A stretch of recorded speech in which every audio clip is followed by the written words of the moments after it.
Vous pouvez maintenant être puissant, mais n'oubliez pas que le temps est plus puissant que vous. Il suffit d'un arbre pour faire 1 million d'allumettes et seulement une allumette pour brûler 1 million d'arbres. Ce que vous faites de bien et de mal, vous le faites à vous-même. Fin de citation. Ces propos s'adressent donc à qui? Ces propos de l'ex-ministre Patrice Ambasala des Travaux publics qui donc ont été publiés sur son compte Twitter.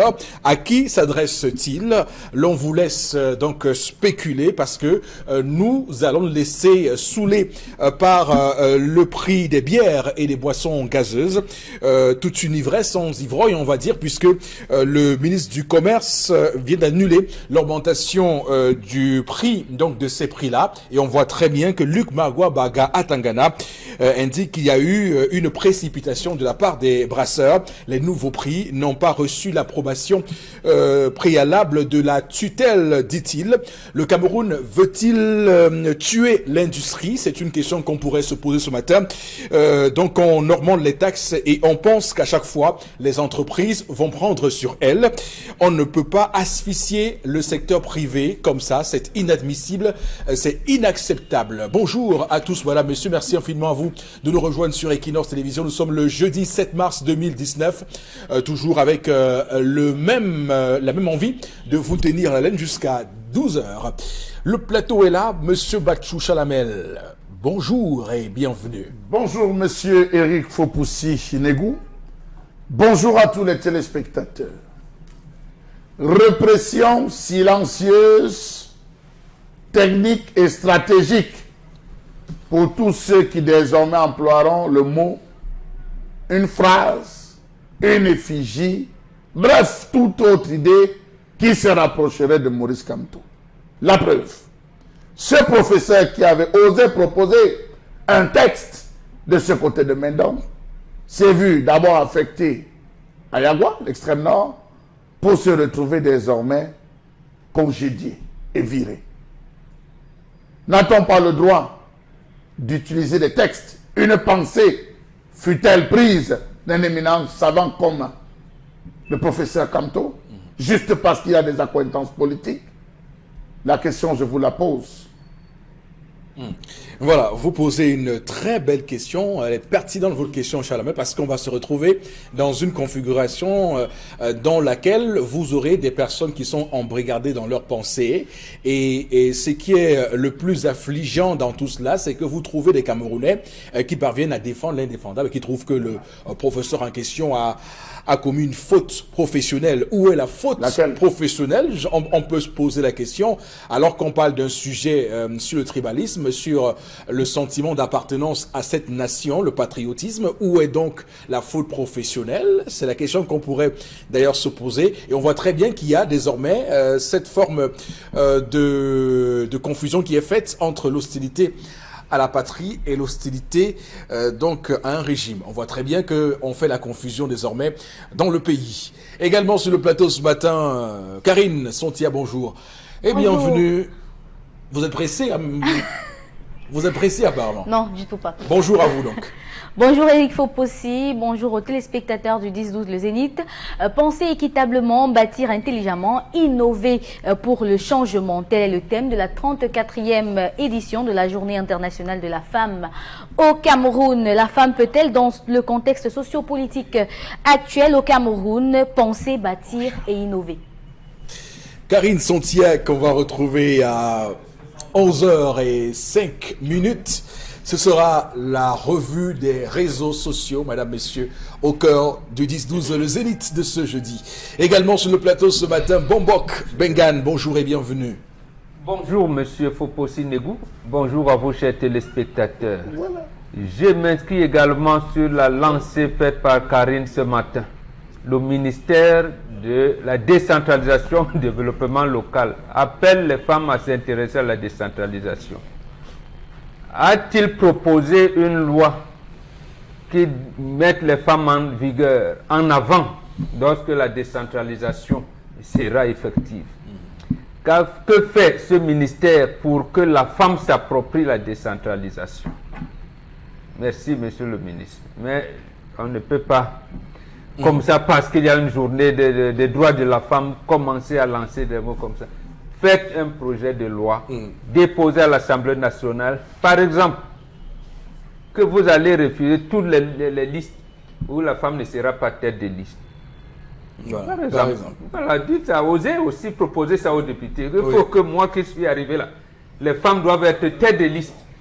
Tous les ministères. Donc, comme ça, vous allez dans le débat. On verra telle volonté. Alors, il y a quand même une confusion qui est faite. Est-ce que c'est la fête de la femme? Est-ce que c'est la journée internationale des droits des femmes? Est-ce que c'est la journée internationale des droits de la femme? Il y a cette confusion qui est faite et je pense que les intellectuels vont se pencher là-dessus et nous gavent chaque fois d'arguments et de contre-arguments sur ces différents termes. On va également dire que le collectif Stand Up for Cameroun a lancé depuis quelques jours le vendredi en noir spécial 8 mars, puisque les femmes sont appelées à se mettre en noir et boycotter cette journée, parce qu'il y a beaucoup de femmes déplacées du fait de la crise anglophone, il y a beaucoup de femmes qui sont incarcérées dans le cadre de l'affaire MRC, il y a des femmes encore qui souffrent dans leur chair, et il est vraiment inopportun de se permettre donc cette célébration, surtout qu'on sait que ce qui est intéressant pour certains, c'est d'aller souvent défiler et se mettre dans une oisiveté qui frise parfois d'ailleurs l'inconscience. Donc c'est le procédé lancé par Kawala et les autres. On voit très bien que ça commence à marcher puisqu'il y a une vidéo qui circule sur la toile d'une parente de Koumatekel. Vous savez, cette femme qui est donc morte de suite à la cantine. Donc vous voyez très bien qu'il y a quelque chose qui est fait pour que les femmes se prennent en main parce qu'elles ont des problèmes. On va, madame, monsieur, lancer le programme de ce matin. Installez-vous confortablement. L'histoire du jour, tout de suite, Tendance Cogneux, la voyageuse, est bien en place pour ce jeudi 7 mars 2019. Bonjour et bienvenue. Good morning, Eric. Bonjour à tous les policiers, tous les hommes en tenue. Mes respects, je suis au garde-boue. Dis que déposez. Quelqu'un quelque part en train de dire non, je suis en train de saluer les policiers. Je suis au garde-boue. Déposez. Non, je n'ai pas bien fait. On fait ça. On bombe la poitrine. Voilà. Dépose. Voilà. C'est comme ça qu'on bombe la poitrine. Déposez. Ah. Déposez. Non, J'étais tu m'avais dit que c'était tes amis. Oui, tous les policiers sont mes amis. Donc, quand un policier souffre, c'est que c'est moi qui souffre. Ou un homme en tenue. Je connais comment on peut déposer. En fait. Déposer. Voilà. Pas trop facile, bombé. Je connais tout ça, Eric. Voilà. Voilà. Tu as fait un tour à Moutengene. Je connais à Djoum. On forme les militaires à Obala. Moutengene les policiers. Je connais tous les cours là. Mais sauf que Eric, aujourd'hui, on doit pas rire. Il y a un inspecteur de police, on l'appelle IP. Inspecteur de police au colo, point. Il travaille dans un commissariat, point, de la place de Douala. Depuis lundi 4 mars 2019, il a perdu le sommeil. Non seulement il a mal à la dent, il me dit que, donc, tel que je le vois, son cerveau bouge. Tu dois faire le scanner. Mon petit, tu dois faire le scanner parce que ta dose que tu as eue, on a vu. Les gens ont vu. Les témoins, j'aime les gens qui étaient là qui ont dit que si ça arrive n'importe où, ils peuvent venir témoigner. Les bandits l'ont agressé. Ça dépasse même. C'était mieux que les bandits arrachent même son téléphone. Un moment. Le gars a reçu. Donc on l'a lynché, donc les claques. Ah, une gifle. Une gifle, ça veut. Si vraiment papa, va voir le dentiste. Si tu ne vas pas sur le dentiste, c'est que la dent là va sauter. C'est comme si c'est le grumier qui l'avait connu. Oui. Hein. Parce que tel que j'ai vu les photos du monsieur sur cette pièce. Non, là c'est son patron qui l'a giflé. C'est sûr que le monsieur là dépasse même son patron. Selon les propos, selon ses propos. Oui. Lundi 4 mars, le gars était au service, il était en soirée. Oui. Je ne donne pas tout le mais c'était en soirée. Il y avait les embouteillages de son côté. Et comme c'est lui qui dirigeait la circulation, il y a une voiture qui est venue. Non seulement le chauffeur a violé le feu avant d'aller au sens interdit. On se comprend, non, mon père? Oui, oui. Un monsieur qui viole le feu lundi soir, il viole le feu, il passe au sens interdit. Et comme c'est monsieur Okolo qui était en circulation avec ses collègues, il a donc vu. Quand il traverse, donc il dit au monsieur que monsieur, retournez. Comme l'autre fait souvent là. Amour fait souvent que retournez. Le monsieur a dit que je ne retourne pas. Monsieur Okolo dit que mais si vous ne tournez pas, vous ne bougez pas. Le monsieur est sorti avec étant nerveux, père maman, donner les claques aux policiers. Donner au moins 10 claques. Que tu sais qui je suis? Tu me connais, toi? Tu oses me... Merde, il ne me connaît pas. C'est Sangalon, là. Tu me connais, Sangalon? Tu sais d'où je sors? Moi? On ne me fait pas ça. Maintenant, l'inspecteur a récupéré les pièces. Il n'a pas lu son nom sur la tenue, comme ils font souvent. Comment tu as... Il ne lit plus dans mes choses. Quand il écrit mes choses, il ne lit plus. D'accord. Ils vont souvent ça. Il dit que, ah bon, toi le petit Sangalon là, tu t'amuses très mal. Tu ne sais pas à qui tu as fait. Le policier a dit que, papa, je ne suis pas là pour faire la guerre avec vous. Je suis seulement là rien que pour faire mon travail. En disant ça, il a récupéré les dossiers de la voiture. Que non, je ne vais pas moi venir faire mon travail, m'intimider jusqu'à ce niveau. Revenez seulement au commissariat parce qu'il a sorti moi, vous êtes en infraction, c'est en infractitude. Une infraction. Voilà. Il a dit que le type là. Double infraction même. Voilà. Triple même. Il viole le feu, il prend le sens interdit. Il gifle même. Si on veut compter, il a au moins quadruple, quadruple infraction. Voilà ce que tu as. Et du coup, quand il a dit ça, M. Okolo a récupéré ses dossiers, traversé la route en gérant la douleur de la joue, en gérant la douleur. Quand les embouteillages ont un peu baissé, monsieur a pris le bon sens, parti. Jusqu'aujourd'hui, les dossiers sont déposés au commissariat, il n'a pas pris. Donc le gars ne sait pas si on va le renvoyer de la police ou pas. Ou il est là, il est paralysé. Non, il ne sait pas comment. Il a bien fait son travail. Il dit qu'il ne sait pas, il dit que moi, il y a tendance. Si demain, maman, tu me vois plus avec la tenue, c'est que c'est un monsieur aussi qui m'a... Non seulement il m'a donné les claques, il a dit que je ne sais pas qui il est. Non, si je comprends bien. Il a appelé il sait que le monsieur a de longs bras. Et peut-être c'est l'ami de son patron. Ah, je ne sais pas. Je ne sais pas. Pourquoi a-t-il peur? Non, lui, dans son cas, il dit qu'il ne sait pas s'il va encore travailler dans la police. Parce que le monsieur a dit que tu sais qui... Il ose me dire que c'est une infraction. Monsieur, vous pouvez écrire infraction là? Sangalon de votre état. Regardez-moi ça. Oh. On vous insulte, hein. Papa, je vais taire ton nom parce qu'il y a ton nom sur les dossiers. Tu es costaud comme ça, avec la barbe blanche. Tu es bien costaud, grand de taille, tu es bien comme ça là. Grand de taille, tu as une voix, tu as une basse. Si ça vient l'enregistrer, parce que la façon dont tu parlais là, tu as une basse. Tu es que monsieur, vous savez qui je suis? Voilà ta voix. Donc où tu es là, papa, t'as un coup. Et c'est même sûr qu'en partant, il a dit à l'inspecteur de police là que c'est toi qui viendras me suivre avec les pièces. Il ne m'a pas dit l'autre la mère. Je sens dans mon cœur que c'est ce qu'il a dit. Voilà. Donc, est-ce qu'on doit... Attends, gifler l'homme en tenue. Attends. Est-ce qu'on doit traiter ces hommes-là, les hommes en tenue, qui prennent soin de nous? Attends. Qui sont là pour nous? Attends. Est-ce qu'on doit traiter ces hommes en tenue qui prennent soin de nous matin, midi, soir, comme des fous? Est-ce qu'on doit les traiter comme des animaux? Point d'interrogation. Comme des vauriens. Est-ce que, au nom de l'argent, est-ce que l'argent a raison sur tout? Voilà, attends. Est-ce que l'argent a le pouvoir? Non, est-ce que l'argent a raison sur tout? Est-ce que l'argent... Voilà, mon père, tu connais, maman, il connaît ton goût. Est-ce que l'argent a le pouvoir sur tout? Est-ce que parce qu'on a les longs bras, on doit faire... Attends, on doit insulter tout le monde.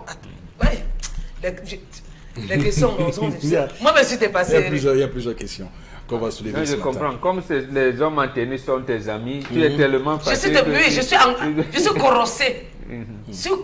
Non, courroucé.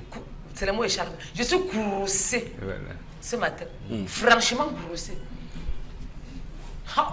Non, laisse ma fille, je comprends. Si je n'avais pas été à la télé, je serais certainement policier aujourd'hui. Je vous fais donc une confidence sur ce plateau parce que je rêvais tout gamin de servir mon pays à travers donc, la police. Et à l'époque, nous étions très fans des inspecteurs d'Eric, inspecteur Colombo, et nous rêvions ressembler à ces enquêteurs. Alors, on avait cette passion qui nous amenait de ces séries policières, qui nous montrait des hommes héroïques, et nous rêvions donc pourquoi pas faire ça. Malheureusement, vous savez, la nature en a décidé autrement. Je me suis retrouvé sur ce plateau à parler de la police.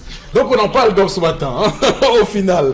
Alors, Chalamel, je commence par vous. On voit très bien qu'il y a de grandes dérives, de grosses dérives, avec des personnes qui ne respectent pas ces policiers-là. Parce qu'il faut rappeler aux gens que gérer la circulation, plus on parle de la circulation, c'est une mission de la police qui vise à permettre que nous soyons, in fine, nous tous à l'aise. D'où vient-il qu'un monsieur se sent les ailes de gifler un policier et de faire prévaloir ses longs bras?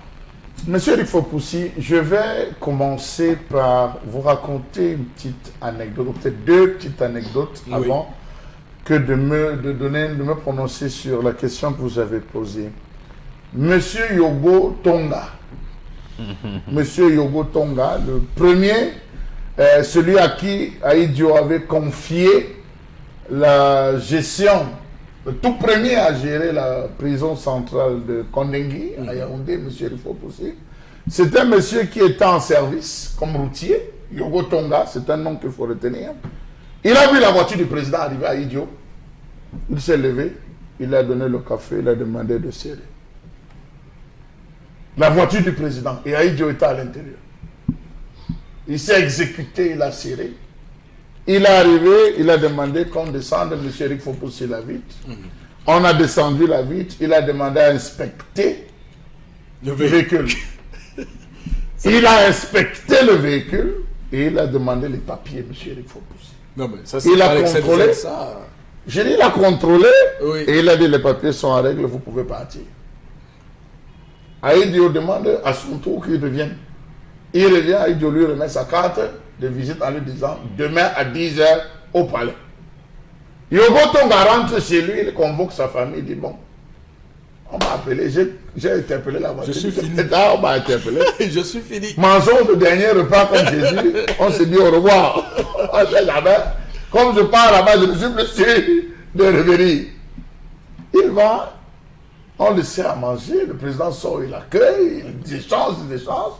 À 13 h, lorsqu'il rentre, il est nommé régisseur de la prison. Et Aïdio lui dit, lorsqu'il se sépare, tu as bien fait ton travail, nul n'est au-dessus de la loi. Voilà ce que le président Même le président de la République. Nul n'est au-dessus de la loi. Je crois que même le chef de l'État n'est pas au-dessus de la loi. Je vous l'ai dit, il dit nul n'est au-dessus de la loi. Et le chef de l'État fait en sorte qu'on lui remet 7 millions de francs CFA pour se mouvoir. Bon, je vous passe d'autres détails, M. Rifopoussi. Voilà quelqu'un qui a fait son travail. Qui s'est mis dans la tête de faire son travail. Il interpelle un véhicule qui en plus est en infraction parce qu'il a pris un sens contraire à ce qu'il devait prendre, un sens interdit. Le monsieur sort. Et ça, c'est des abus qu'on rencontre tous les jours, M. Rifopoussi, ou des individus dans cette ville, parce qu'ils ont un rang social d'une certaine carrière, parce qu'ils sont introduits dans un certain cercle, sont interpellés, se retrouvent à poser des exactions sur les policiers. Les policiers, M. Rifopoussi, voient des murs et des non-murs, monsieur. Ça, il faut le préciser. Des gifles, on les cravate. Je vais vous rappeler l'histoire d'un autre général, qui aujourd'hui est décédé, M. Rifopoussi. C'était du côté de Madagascar. On l'a interpellé, il roulait dans une Toyota Corolla. Le Toyota Corolla de l'époque, 70, M. Rifopoussi. Il roulait à l'intérieur. On interpelle le véhicule. Le véhicule s'arrête. C'est le policier qui interpelle. Il demande les papiers. Le chauffeur lui fait signe que je suis avec le boss. Regarde. Le gars dit vos histoires d'intimidation, là, je ne suis pas dedans. Remettez-moi le dossier. Il dit il n'y a pas de dossier. Il dit mais le policier dit que mais comment vous sortez avec un véhicule comme ça, des véhicules dépassés, et vous n'avez pas de papier. J'ai besoin de papiers, je mets le véhicule en fourrière. Le boss derrière dit, donne-lui 2000 là, donne-lui quelque chose. Il prend, il fait signe à la portière, il dit au policier de venir, il enlève 2000 francs et donne. Le type lui dit, je ne suis pas, le policier lui dit, je ne suis pas là pour 2000 francs. J'ai demandé les papiers de ce véhicule. D'ailleurs, ouvrez la malle arrière. Oui. Le chauffeur sort, il ouvre la malle arrière. Le patron le rappelle. Enfin, le général le rappelle. Après, le général lui-même sort, il dit, tu me bloques là, tu sais là où je pars. C'est une gifle qu'il donne au policier. Le policier, quand il titube, il tire le policier, le jette dans la malle arrière, il ferme. Il part avec le policier. Okay. Donc, je vous prends ces exemples pour vous dire que c'est le quotidien que vivent ces hommes en tenue. C'est des gens martyrisés, c'est des gens piétinés. On a l'impression qu'ils sont les bensikineurs de la route. Voilà l'expression que je cherchais. Des bensikineurs de la route. Parce que c'est des gens qui ont raté leur vie. C'est des gens qui se retrouvent là, pas que faire. Ils n'ont leur place, c'est plus ailleurs que là, c'est des forçats, monsieur. Donc, je le dis et je vais prendre un autre cas. Le cas de ce policier qui avait récupéré le dossier d'une dame ici à Douala, dont le mari était un magistrat. Il a fallu que ce soit Yaoundé qui passe des coups de fil, qu'on demande à l'homme d'aller remettre le dossier. Vous vous rappelez? Oui. Il est parti remettre à genoux. Il est resté dans le bureau du magistrat pendant des heures à genoux, avec le dossier à main. Voilà donc, il faut pousser. Donc vous dites que ce policier, il est inquiet, ce policier? Non, il est en droit d'être inquiet. Oui. Il est en droit d'être inquiet. Vous vous rappelez le dernier, mademoiselle, celui qu'on appelait mademoiselle, monsieur Fopoussi, qui avait suivi, lui, il avait pris le dossier d'une sœur ou d'un membre d'une parenté à quelqu'un de la présidence. On lui a dit, la femme là lui avait dit que, comme tu prends mes papiers, tu vas venir me chercher. Reste, tu vas venir me chercher. Tu vas voir. Le type est rentré avec les dossiers. C'est des coups de fil qui pleuvaient de Yaoundé. Monsieur, vous avez pris. Qui vous a envoyé? Allez remettre. Il dit, donnez-moi l'adresse. C'est votre problème. On raccroche le téléphone. Il a dû fouiller. Voilà le quotidien de nombreux policiers qui se font tabasser, boxer même à l'ennemi par des individus qui estiment que ces gens n'ont pas le droit. Or, maintenant, la question qu'il faudrait se poser, c'est que quand les policiers descendent, il y a quand même un chef de patrouille. Il y a un chef de patrouille qui est censé gérer ce type de choses. Mais parfois, ces chefs de patrouille eux-mêmes sont les premiers à prendre la poudre d'escampette. Donc, lorsqu'ils entendent la première gifle, man, ils regardent, ils reconnaissent la personne. Il ne vient pas, il continue que ça. Débrouille-toi, je ne t'ai pas envoyé interpeller ce genre de voiture. Donc, vous allez vous rendre compte qu'il y a des types de gabarits de voitures, quand ça passe, le policier jette la tête au champ, que même si tu veux, tu portes quoi, ce n'est pas mon problème, passe. Or, ça ne devait pas exister. D'accord. Alors, je rappelle que je ne sais pas pourquoi c'est maintenant comme ça. J'ai le sentiment que désormais, il y a des égéries, il y a de jeunes dames très belles qui sont parfois également dans la je ne sais pas si c'est un choix pensé de la DGSN de faire ça. On voit, ouais, pardon. Il y a un autre travail, monsieur. Oui, je vois qu'il y a beaucoup de jeunes femmes très belles qui sont désormais les embellis. Oui, qui sont désormais sur la voie publique et qui dirigent la route. Hein. Je pense que voilà, on va pas faire d'autres. C'est pas le vice de toutes les façons. Alors, Karine Sontia sur l'histoire de ce matin. Moi, je vais revenir sur l'humiliation qu'a subi ce policier. On est quand même dans une société de droit. Ce sont les gens qui nous dirigent, qui nous disent ça chaque jour, que nous sommes dans une société de droit. Et étant donné que vous avez devant vous une personne qui est censée réguler, faire en sorte que le droit soit respecté, comment est-ce qu'il est abusé?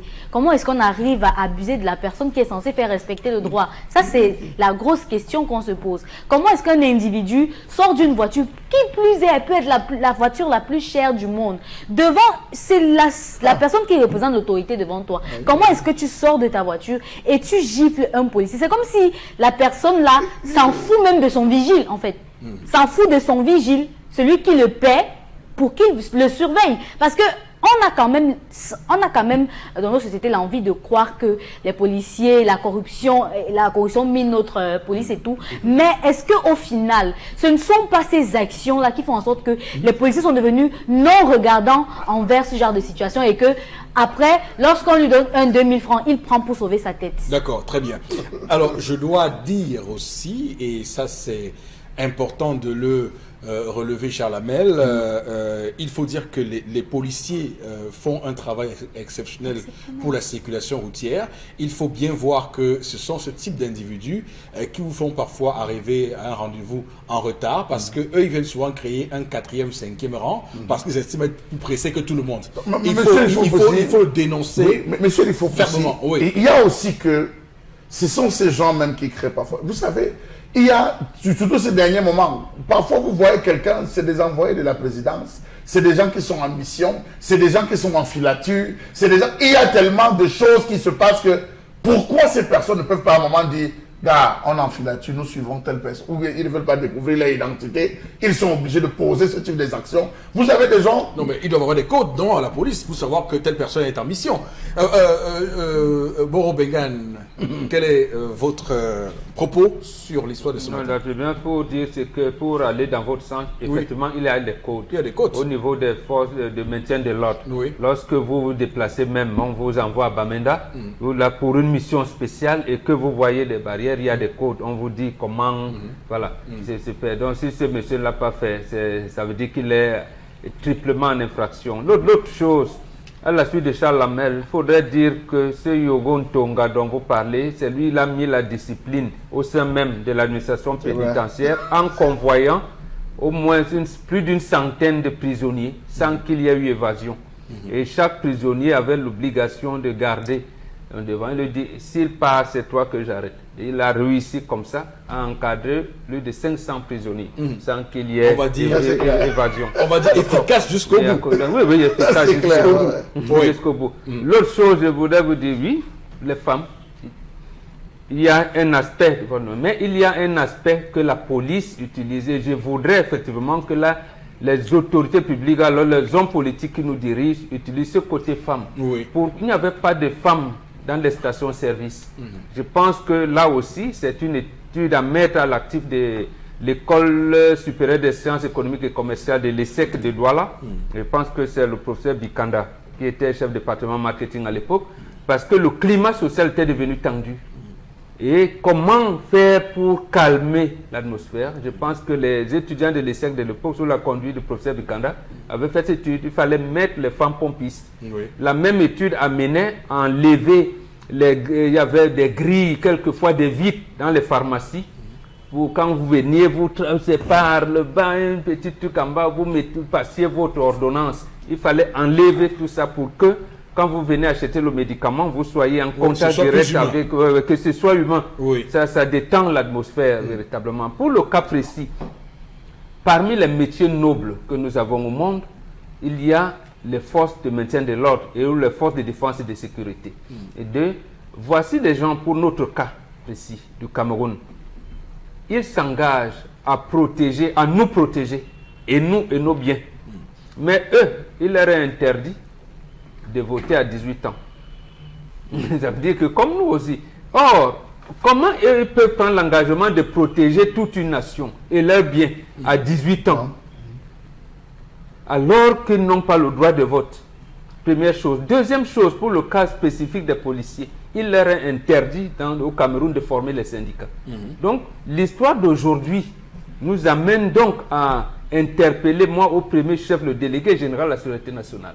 C'est-à-dire que de laisser la possibilité ou alors de changer le statut de policier pour qu'il commence à créer des syndicats. Sinon, ce que Charles Hamel a vécu, là, je l'ai vécu 1 million de fois. Et là, moi, j'avais entendu accompagner ma fille Tendance tout à l'heure en disant que sûrement que le gars lui a dit, tu viendras me remettre le dossier.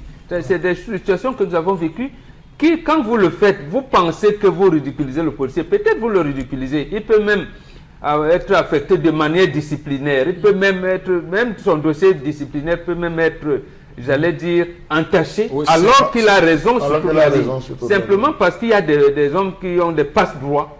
Et comment les policiers peuvent donc mutualiser leurs forces pour éliminer ce type d'écart dans la société. Voilà. C'est pas des syndicats, malheureusement, qu'on leur interdit de diriger. On voit, bien on voit en France qu'il y a ce syndicat Alliance des forces policières qui est régulièrement sur les plateaux de télévision en France pour souvent revendiquer. Parce que là, ça nous mettrait même en position de cet aspect, la police préventive.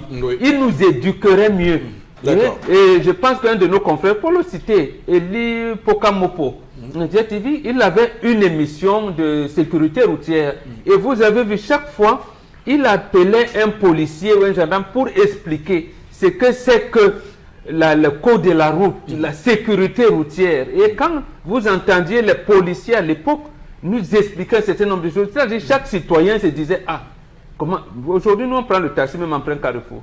Vous ne savez même pas comment vous déporter et tout. Et quand le policier vous dit, essayez un peu, vous tapez. D'accord. Alors, Tendance également va dire aussi un mot. On est pris par le temps. Cher commissaire, tous les commissaires, je sais que vous me regardez, ces gens-là font ça pour aller sortir des tas de mensonges pour que vous détestez vos éléments. Papa, tout à fait. Oui, pour que le commissaire commence à dire que tu es un élément dangereux pour la société, quand je t'envoie en route, c'est pour aller taper les gens. Papa, c'est que tu dois faire, non? Tu veux montrer que tu es très fort, descends à Bamenda. Tu dis que je suis le plus fort des Douala. Je suis le plus fort du Cameroun. J'ai les relations. C'est où tu vas comprendre pourquoi beaucoup ne prennent pas S. Tu vas taper, oui, descends à Bamenda, tu dis que j'ai les relations. Vous savez qui je suis. Tape les mains sur la partie, tu descends dans le sud-ouest. Les gars vont te montrer, tu es un garçon là-bas. Qu'est-ce qu'il y a? Lui, c'est vrai en plus. Alors, si le secrétaire vous montrer qu'il est le grand cas de la terre, il n'a qu'à descendre à Bambili. Voilà. Toute la zone anglophone là pour dire que Yaoundé c'est moi, j'ai les relations, j'ai le pouvoir. On va te montrer que. Qu'il aille pacifier Batibo. On va te montrer que va à Batibo. Voilà le village. Si tu es fort, descends à Batibo. Il va pacifier. Tu dis que je suis fort, j'ai les relations. On va te montrer que dans la vie, il y a relation et relation. Mais dis donc. En fait, tout ça pour lui dire que il a le droit de dire ce qu'il a pu dire à ce policier parce qu'il y a des policiers qui gèrent la sécurité au Cameroun. Et qu'à Douala, par exemple, où ça s'est passé, c'est parce que les policiers sont là que Douala, justement, a cette attitude et qu'il peut se permettre, lui, justement, de circuler. Voilà. Va à Batibo, dans toute la zone. Va là-bas, tu tapes la main sur la porte. Tu dis que tout est tout dit, c'est moi. Tu vas comprendre. Monsieur Okolo, laisse, je vais t'amener chez un. Attends, tu vas faire un bilan de santé. On va d'abord voir l'ophtalmologue, on va voir le cardiologue, on va voir le scanologue, celui qui fait dans le scanner. Le scanologue et le ORL. Voilà, merci, mon père, voir le nom. On va aussi le voir. Voir l'ORN, voir un cardiologue pour toi et voir un dentiste. Il le faut. Non, on va préparer un dossier médical. Et si ça ne va pas, je vais appeler Krombe. D'accord. On va voir si ne t'a pas giflé avec la main magique. Ok, très bien. Alors, Charles, juste un petit... Vous savez... Non, je voulais dire, M. Eric Fopoussi, qu'on a vu des commissaires, M. Eric Fopoussi, se poser la question de savoir mais quelle est la raison pour laquelle on nous mobilise, on me demande de mobiliser les troupes pour pouvoir gérer la circulation. Parfois, c'est parce que la dame de X ou Y, parce que haut placé est en train de traverser Douala et elle ne supporte pas les embouteillages. On mobilise la police à cause d'une dame X ou Y pour barrer la voie. Voilà autant de choses. Est-ce qu'il faudrait que ce soit une note qui descende de la présidence de la République ou qu'il vienne, je ne sais pas moi de quel ministère, pour permettre à ces policiers de rentrer dans leurs droits? Parce qu'aujourd'hui, sans vous mentir, c'est véritablement un problème, un sérieux problème. Ok. On va lire quelques messages, Karine Sontia, quelques messages, je pense 3 ou 4 de nos téléspectateurs qui doivent également languir de parler ce matin. La normale est devenue normale dans ce pays. Nous avons l'impression que la phrase « tu sais qui je suis » suffit à échapper à la justice. L'argent et la richesse nous font perdre nos valeurs. C'est vraiment dommage. Du courage à ce policier qui a fait son travail selon les normes. Franck de Ndokoti qui nous écrit. Un autre message qui arrive ce matin. Alors, pour moi, c'est normal, comme au Cameroun, la loi est faite pour les autres, mais pas pour tous les Camerounais. C'est normal. Le message n'est même pas signé. Le Cameroun de toujours, nous sommes habités, les gros poissons mangent les petits. Nous sommes habitués, ok. Les gros poissons mangent les petits. À Douala, vous interpellez un Chinois, on vous affecte un dôme. Vraiment, notre hiérarchie ne nous aide pas. Nous subissons sous leur regard. C'est un policier qui parle là. Hein? Non, mais c'est un scandale. C'est une affaire d'État. Vous interpellez Fusine chinois veut dire, enfin, ça doit nous Et dire le ça. policier ne peut pas interpeller un Chinois pour rien. Ça veut dire qu'il l'a vu dans une oui, il a des situation infractions. délicate. Voilà. Donc ça veut dire que vous trouvez un Chinois en flagrant délit, je sais pas, en vous affectant. Tout ça parce qu'il y a le boileau dedans. Donc vous voulez barrer le boileau. Ah oui, de vos ça nous supérieurs. rappelle l'image Il y a le qu'on boileau. a eu de sur ce monnaie. plateau des pièces de monnaie où on Voilà, arrête tout à fait. deux Le bandits, Chinois deux n'est pas brigands. menotté. Mais c'est le Camerounais comme c'est le noir qu'on menotte et on laisse Voilà. le chinois. Tout Voilà. La peau blanche. Alors, Oui. le trafic d'influence est la chose qui caractérise le Cameroun. Ne nous leurrons pas. Ce sont des réalités quotidiennes. Hervé Mbangué, à Yaoundé. D'accord. À Yaoundé aussi. Oui. Juste vous dire qu'on régule la circulation et non dirige. Voilà. D'accord. C'est la même chose. Je dis Quand les toujours, enfants disent même, mais je dis toujours que ceux qui ont l'habitude de poser la question « Tu sais qui je suis ?» ne savent pas eux-mêmes qui ils sont. Sinon, ne réagiraient pas de la sorte. En tout cas, le vrai Absolument. pouvoir ne fait pas de bruit. Absolument. Moi, j'ai des relations, mais n'aime pas le diriger. vrai pouvoir ne fait aucun bruit. Madame, Messieurs, merci de rester avec nous sur Equinox Télévision. Voici la colère de Charles Hamel. C'est une colère encore plus forte, encore plus vive, encore plus dense, encore plus intense aujourd'hui. À tout de suite.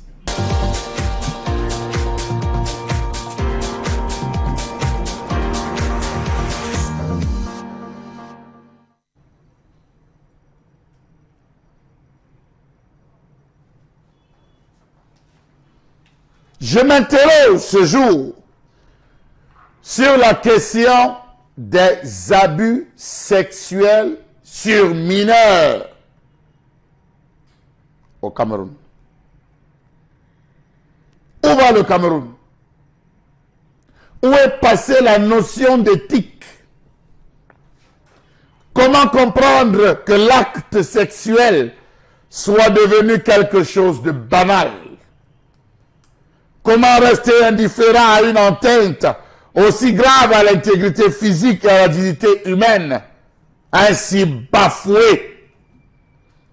Comment comprendre la complaisance de certaines autorités publiques, le mutisme des victimes, la complicité des parents, la honte et le déshonneur des familles?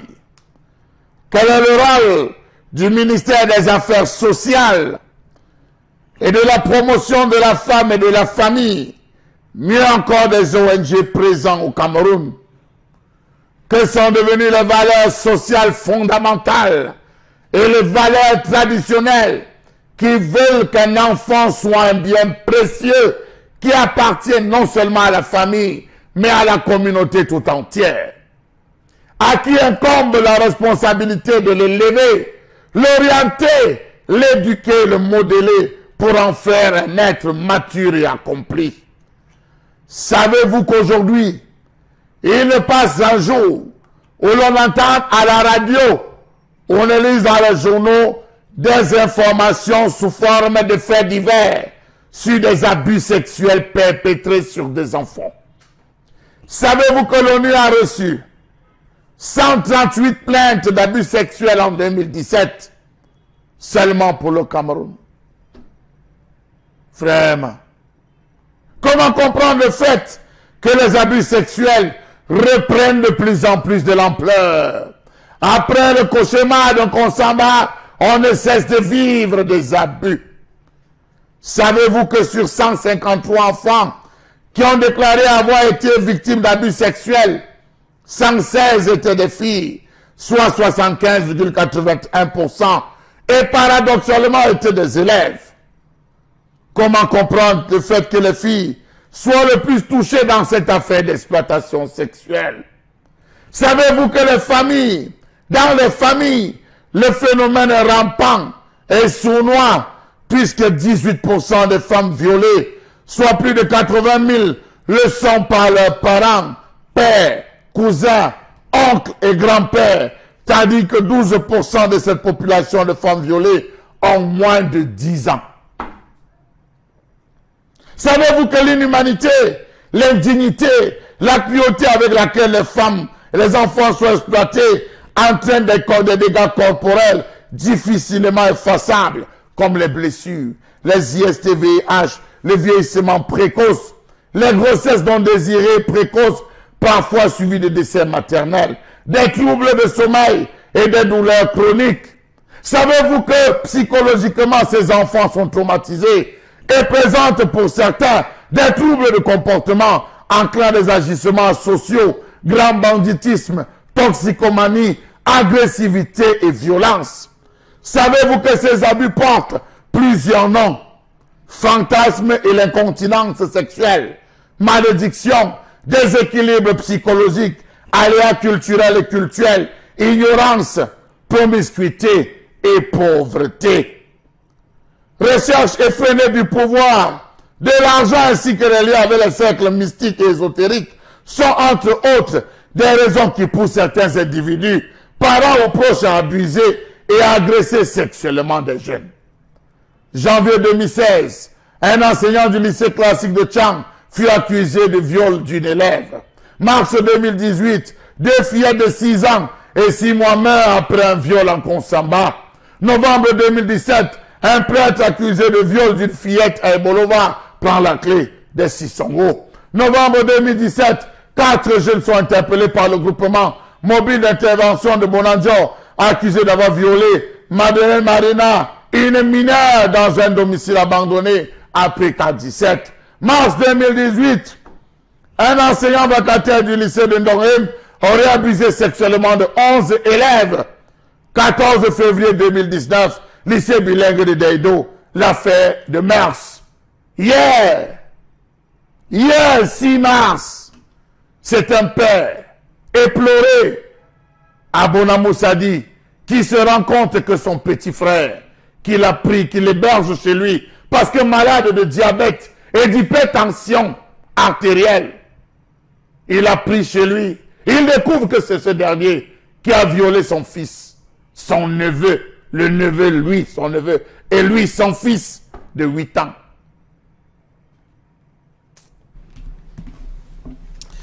Alors, on est clairement dans une dynamique et une spirale de la mort, des ténèbres, du noir béant. On va simplement dire d'ailleurs que cette question des abus sexuels et des violences aussi, comme on le voit très bien sur mineurs, a été au cœur de ce FESPACO tout récemment à Ouagadougou, au Burkina Faso, avec là ils ont repris le MeToo, le mois aussi repris aux États-Unis lors des Oscars, le balance ton port qui avait suivi en France avec les Césars, et à Ouagadougou ils ont pris même pas peur pour que les femmes africaines qui subissent également ces abus sexuels, parfois elles sont mineures ces femmes-là lorsque elles subissent ces atrocités. Je vous ai également ici convoqué un film documentaire qui est dans l'air du temps et qui est donc sorti il y a peu. C'est un film documentaire réalisé par Laetitia Loé, Les prisonnières du silence, c'est le titre de ce film documentaire qui a donc pour but de faire en sorte que l'on dise fini les chutes, fini donc le silence sur ces choses-là, parce que parfois, comme vous l'avez dit, c'est souvent un proche, parents, et la famille vous impose de vous taire face à cette situation. On va également dire que le lien principal qu'on peut faire, c'est brisons les prisons du silence. Vous voyez bien le lien qui est fait et surtout la consonance dans les oreilles pour qu'on y aille de manière totale. Donc, c'est un vrai sujet, Charles Hamel, qui préoccupe les Camerounais, parce que de nombreux Camerounais sont concernés par cela. Les responsabilités sont multiples, mais davantage, on va interpeller ici l'État du Cameroun. Je voudrais également convoquer Dr Irène Nguéné, c'est la ministre des Affaires sociales. Non. Là, l'autre jour, c'était plutôt Marie-Thérèse Abena-Ondoa, mais là, cette fois-ci, c'était Paul Irène Nguéné. Non, c'est important qu'on se dise des vérités sur cette émission, parce qu'on a le sentiment, d'ailleurs, c'est pas un sentiment simple, on voit très bien, on constate que le ministère des Affaires sociales n'est pas très proactif dans cette question, sur cette question. On va vous dire, oui, on regarde les séminaires, Eric, on regarde les séminaires, on fait des concertations, mais ça ne suffit pas. On doit avoir plus d'offensive sur cette question-là, et c'est d'ailleurs pourquoi ce sujet est évoqué par vous, Charles Hamel Bachou. Alors, Obengan, comment vous appréciez cette question? D'abord, pour aller dans votre sens, effectivement, j'interpelle le premier chef les autorités publiques. Oui. Les autorités publiques et les deux ministres auxquels vous faites allusion. La chance ou la malchance voudrait qu'elles soient des femmes. Oui. Et comment une journée internationale de défense des droits de la femme arrive sans qu'elle ne relève ce problème-là avec acuité. Donc, vous êtes femme, vous êtes mère, et vos enfants subissent ce genre j'allais dire quoi, d'assassinat collectif, et vous ne dites rien, vous ne faites rien, même pas, vous avez dit, même pas parler. Même pas parler, on ne comprend pas. Et Charles Lamel avait raison de s'interroger. Où va notre société? C'est-à-dire que vous dites, à la maison, on vous dit, ah non, il y a des secrets qui ne sont plus des secrets de famille. Lorsque, j'allais dire, les écarts amènent la mort, l'anéantissement surtout des enfants, Oui. on ne peut pas le permettre en Afrique. Entièrement, parce que j'ai entendu certains débats vous dire, ah oui, c'est une tradition. Non, la tradition africaine préserve les enfants. Surtout, c'est à partir de ce moment, lorsque la femme devenait enceinte, on la chouchoutait, on la cajolait jusqu'à ce qu'elle accouche et jusqu'à ce que l'enfant grandisse. Malheureusement, je ne sais pas d'où c'est venu, ces écarts de comportement-là. C'est l'Occident, ça. Oui, oui, je pense, parce que, en fait, lorsque l'Organisation des Nations Unies, parce qu'en Occident, ils n'ont pas de culture, Oui. ils ont embrassé tout. Il y a quand même une question qui est le plus souvent soulevée lorsqu'on parle de ces abus sexuels sur les mineurs. Il y a deux doctrines qui s'opposent. Il y a la première qui estime que c'est lié à des pratiques, on va dire, ésotériques, des pratiques mystiques, le magico et tout ce qu'il y a derrière. Et l'autre qui estime que non, on est face à une société de psychopathes, de personnes écervelées, qui n'ont pas toute leur tête. Au final, où est la vérité dans tout ça? C'est dans les deux. Oui. Dans les deux. Le problème, c'est que c'est un peu ce qu'a vu notre policier de tout à l'heure. Oui. Parce qu'il y a des gens qui pensent qu'ils sont au-dessus de la loi, ils sont au-dessus de la société. En famille, vous ne pouvez pas parler parce qu'il a l'argent, il a les relations. Et dans la vie courante, l'État le protège. Donc, en fait, nous sommes malades. Il faudrait interpeller également le psychiatre. Je pense que nos confrères du journal Au Jour ont fait l'interview dernièrement à un de nos compatriotes, M. Forson Djemo, qui analysait cet état de maladie et qui lui disait que ça dépasse même la schizophrénie. C'est-à-dire, bon, apparemment, on dit que c'est l'état suprême de la folie. Nous sommes fous. Nous sommes malades. La société est malade. Au point où, comment une maman peut accepter, peut laisser ses enfants dans cet état sous prétexte que c'est le frère de mon mari mais ce n'est pas possible. Oui. Donc, la première chose pour cette maman-là, c'est d'aller d'abord en parler en famille et d'aller dans sa propre famille. C'est-à-dire faire tout, comme vous l'avez dit, briser le silence. Sinon, vous êtes comme ce planteur qui va décimer sa pépinière, pensant pouvoir avoir une bonne production les années à venir. Alors, il y a également la question de la justice qui doit également faire son travail parce que on a évoqué le côté psychologie, le côté magico, mais ça reste, on va le dire, des faits susceptibles d'être sanctionnés. C'est des crimes, clairement. Là aussi, des crimes commis on a piétiné les policiers. C'est des criminels. On a piétiné les policiers, justement. Oui. Là, s'il existait un syndicat de la police, ça aurait pu nous aider à réguler. On empêche à la police de mener les enquêtes jusqu'au bout. Qui les empêche? Parce qu'eux sont les officiers de police judiciaire. Ça veut dire qu'en fait, à un moment, le policier se trouve désarmé. Ça veut donc dire que... Malgré son zèle. Oui, malgré le fait qu'il dit, voilà, c'est généralement au commissariat que ça commence. Quand il interpelle le tribunal territorialement compétent, on lui insiste, après on lui dit, non, laisse. Quelquefois, on classe l'affaire sans suite. Et puis il se retrouve là, dans une situation encore désarmée. Donc, la justice aussi doit réguler, comme on a dit tout à l'heure. Le policier, lui, régule la situation. Mais ici, c'est la justice qui doit réguler. Ce sont les termes, hein, vous dites réguler, diriger, tout ça, ça concourt à la même finalité. Si on souhaite un peu philosopher un Il y a passé des choses ici en Kongsamba dernièrement. Charles Lamel a relevé ça. D'accord, oui. Un gars, il vient il sodomise à mort un nourrisson de 6 mois et sa sœur aînée de 6 ans.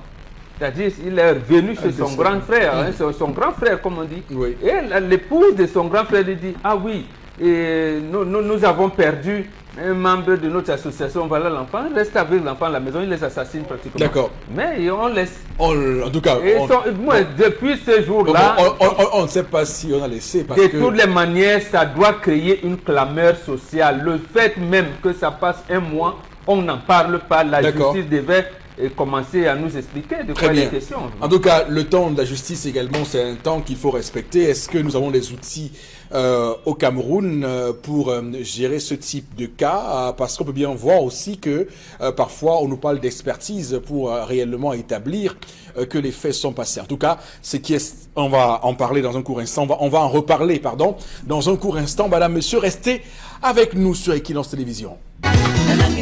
Retour sur ce plateau, madame, monsieur, deuxième partie de l'émission de ce jeudi 7 mars 2019. On pense également à cette opération épervier qui, comme vous le savez, se poursuit et toujours les interrogations puisqu'il y a ce livre coordonné par le professeur Charlie Gabriel Mbok, le livre intitulé Opération épervier, devoir d'injustice, pas devoir de justice, qui remet donc en cause, on va dire, les objectifs réels de l'opération épervier. Est-ce vraiment une opération d'assainissement des mœurs publiques? Donc est-ce vraiment la chasse aux prévaricateurs de la fortune publique qui est menée ou simplement une opération d'épuration politique? C'est donc des questions que tente de résoudre cet ouvrage, donc coordonné sur le plan scientifique par le professeur Charlie Gabriel Mbok. Et on voit très bien qu'aujourd'hui, ils sont de nombreux qui sont incarcérés à Kondengi, qui ont écrit abondamment sur le sujet. On pense à Urbain Langena Wono, on pense à Mara Familia, on pense également à Ondondon, on pense à tous ces messieurs qui sont aujourd'hui là-bas. On pense aussi, pourquoi pas, au tout récent parmi eux, Basile Aternakuna, qui est lui aussi donc incarcéré pour ces raisons-là. Oui. Qui vont le rejoindre. Bon, pour l'instant, on a aucune confirmation. N'oublie pas de lire l'article qu'avait publié Jean-Marie Ataranabara. Oui. C'est ce qu'il faut faire quand vous êtes sûr que vous allez vous retrouver là-bas. Voilà, on va penser également au DG, hein, Mendoza, Guinifa, oui, Charles. Tu as oublié le père Ondondon. Oui, le père Ondondon aussi, ouais, tout à fait. Donc voilà. Forndindam aussi. Zacharias Forndindam aussi. Et on lui dit que son œuvre, ce qu'il a commencé là-bas. Oui, au chantier naval. Au chantier naval, c'est bon. Hein? Oui, on a tout ce qu'il a. Des tricotages. Des tricotages, tout ce qu'il a fait. Il a réussi à mettre le chantier naval à un niveau. Bon. Oui, d'accord. Sonara, c'est la même chose. Voilà, avec Charles Betouk. Oh, oui. Voilà, tout à fait. Oui. Voilà. Oui, tout à fait, oui. Voilà, absolument. Donc, on est clairement dans cette situation et on voit très bien que l'opération épervier est revenue au goût du jour. Et on va peut-être aussi évoquer la une du quotidien Le Jour ce matin. Du pain, mais pas du sang. Le peuple a besoin du pain. Et vous savez la formule dans les cités romaines où on disait César, le peuple a besoin de sang. Et parfois on sacrifiait 2-3 gladiators pour contenter le peuple. Mais sauf que là maintenant le peuple n'a pas besoin de sang. Le peuple a besoin de pain, de manger. Le peuple a faim, souverain. Voilà, on va dire souverain. On va démarrer cette deuxième partie, donc, madame, monsieur, avec la lecture de quelques messages envoyés par vos soins. Et ensuite, nous ferons la revue des réseaux sociaux. Allez-y, Karine Santia. J'ai parcouru le code pénal sans voir la répression de la pédophilie. Je ne comprends rien. Le message n'est pas signé. D'accord. Oui, c'est réel. D'ailleurs, il y a un article de l'effort camerounais de 2007, si je me rappelle, qui évoquer la question parce que c'est une notion, la pédophilie est une notion extérieure au droit, mais tout de même, le législateur a trouvé des parades pour sanctionner. Donc il y a d'autres infractions qui sont au plus ou moins liées, donc le viol, avec circonstances aggravantes, on va dire l'homosexualité, on va dire détournement de mineurs. Il y a quand même pas mal d'infractions connexes qui peuvent être liées donc à la pédophilie. C'est vrai qu'il y a besoin de le faire. Allez-y, Monsieur Eric Fopossi, depuis hier, je vois des gens se balader dans la ville avec des traces noires sur le front. Mercredi décembre. Non, je dis des traces noires sur le front. Je vous dis que hier était mercredi. Quand j'interpelle, il dit je suis allé prendre la centre. Le carême. Je dis pauvre Africain, monsieur Rifopoussi. Pauvre Africain.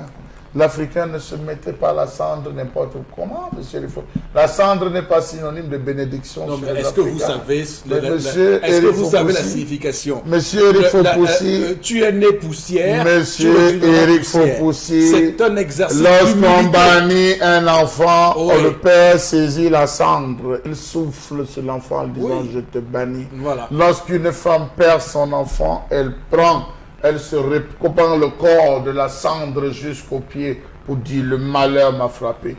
Et je voulais partir de là pour dire, monsieur Eric Fopoussi, le lien, que la pédophilie avait une manière d'être sanctionnée en Afrique.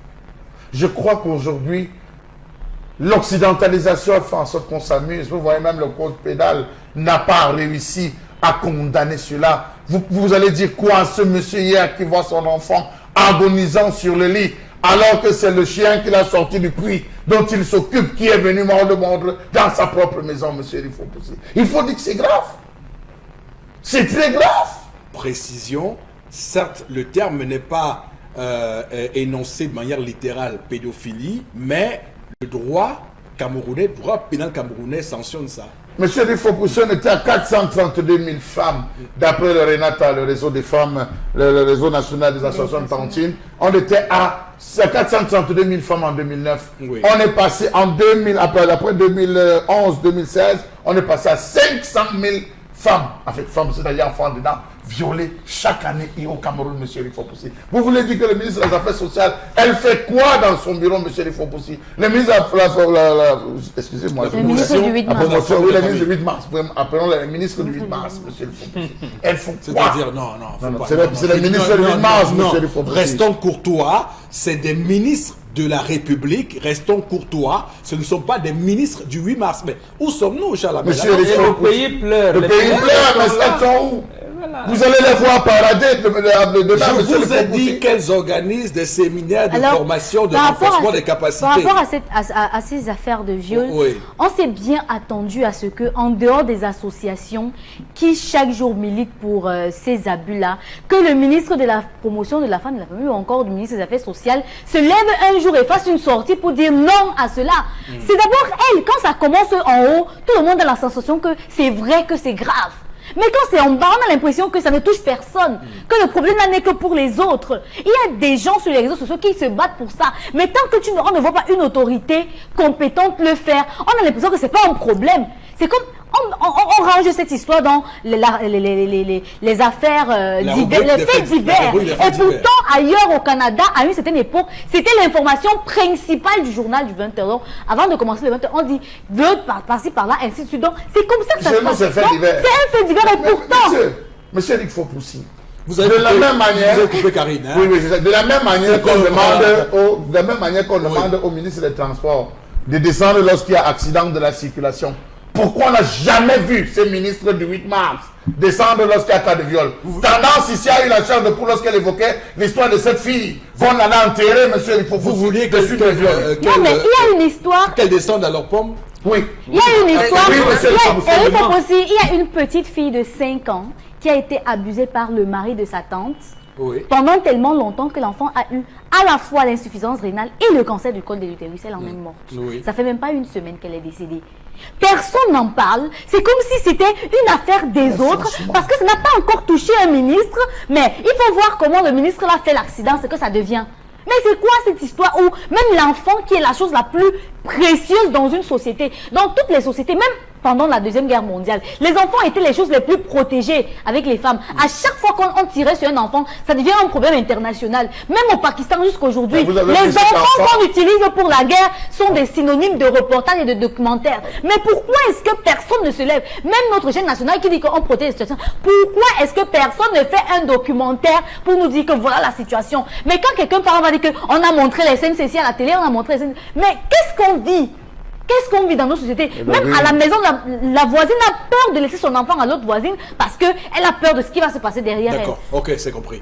Dernièrement, c'est revoltant cette situation, c'est revoltant. Samedi à Ebolova, on est parti enterrer une petite belle fille de 11 ans, de 10 ans, orpheline, qui a été abusée par le mari de sa tante. Et la tante a géré. parce qu'elle ne veut pas perdre son foyer. Son foyer. Miracle. Miraculeux. C'est un nouveau foyer, maman. Je demande comment un père peut avoir des sensations avec... C'est le gros mot. Non, non, C'est ça, c'est c'est ça. bon. Comment un père peut avoir la sensation devant un enfant, que ce n'est pas le femme là. Et les parents là, mamie Juju est fatiguée. Demain, je comprends pas que sur mon cœur. Parce que depuis qu'elle parle, mon battement de cœur, j'entends comment ça accélère vite. Je ne serai plus là demain ou après-demain. Pourquoi pas? Là, mais c'est tuer les gens là-dedans. Vous voulez me tuer pourquoi? Je vous dois quoi? Je vous dois quoi? Des parents qui ne veulent pas écouter. Surveillez vos enfants. Et quand vous voulez laver les enfants, il faut chercher à laver vos enfants et en lavant les enfants, soyez vigilants. Absolument. Et causez avec vos enfants, les enfants ils commencent à parler là. Que bébé, si on te donne le moment, on te prend père. Si un tonton te touche quelque part, dis-moi. Si tu parles à petit, on t'appelle, ne viens payer.